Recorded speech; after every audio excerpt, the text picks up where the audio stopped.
জর্দার রং দেওয়া হয়েছিল কালারফুল হওয়ার জন্য, যদিও বাসায় খাওয়া হবে তারপর একটু সৌন্দর্যের ব্যাপার স্যাপার তো আছেই। হ্যালো, আসসালামু আলাইকুম, welcome to our page Aladdin and Jenny. সবাই কেমন আছেন? আশা করছি ভালো আছেন, আমরাও ভালো আছি আলহামদুলিল্লাহ। তো চলে আসলাম আম্মুর বাসার আরেকটি ব্লগ নিয়ে। তো সেটা হচ্ছে, যখনই দোকানের মধ্যে গরু জবা দেওয়া হয় তখনই আমার আব্বুকে এসে বলে, ভাই গরু জবা দেওয়া হয়েছে, মাংস লাগবে কিনা। তো আব্বু তো সাথে সাথে মাংস অর্ডার করে ফেলে, কারণ আমাদের সব ফ্যামিলির মানুষের মাংসের পোক, বিশেষ করে গরুর মাংস আর হাঁসের মাংস। তো এদিকে আম্মু মাংস রান্না করছে, সাথে পোলাও। আমার বাবুটা যখন পেটে ছিল তখন আমার খুব মন চাচ্ছিল যে আম্মুর হাতের পোলাও আর গরুর মাংস খাবো। তো আম্মু ওই কথাটা খেয়াল করে আজকে রান্না করছে।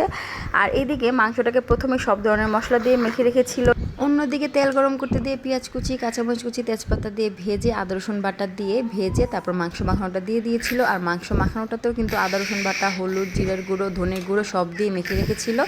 তো যে মাংস মাখানোটাতে পানি উঠেছিল সেটা দিয়ে 30 মিনিট রান্না করেছিল। তারপর লাস্টে দিয়ে আলুটা দিয়ে দিয়েছে।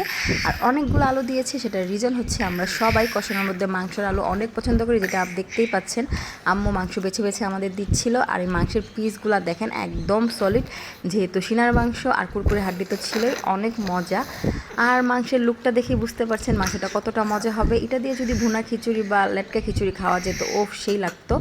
তো আম্মু জিরা টেলে তারপর হচ্ছে গুঁড়ো করে দিয়ে দিয়েছে। আর এই ফ্লেভারটা কিন্তু সেই আসে, মানে সাথে সাথে যদি জিরাটা টেলে তারপর গুঁড়ো করে গরুর মাংসতে দেওয়া হয়, অন্যরকম একটা ফ্লেভার আসে। আর আলহামদুলিল্লাহ মাংসটা অনেক মজা ছিল, আর পোলাও দিয়ে তো সেই লাগছিল। তো ফাইনালি দেখিয়ে দিব যে কী কী রান্না করেছে। আর এদিকে আম্মু গরম পানি দিয়ে 1-2টা বলক আনিয়ে নামিয়ে ফেলবে, কারণ মাংসটা অলরেডি আগেই রান্না করে ফেলেছে। তো আম্মু কিন্তু গরুর মাংসটা একদম ধিমি ধিমি আছে রান্না করে, যাতে মাংসের মানে মজাটা অনেক গুণে বেড়ে যায়।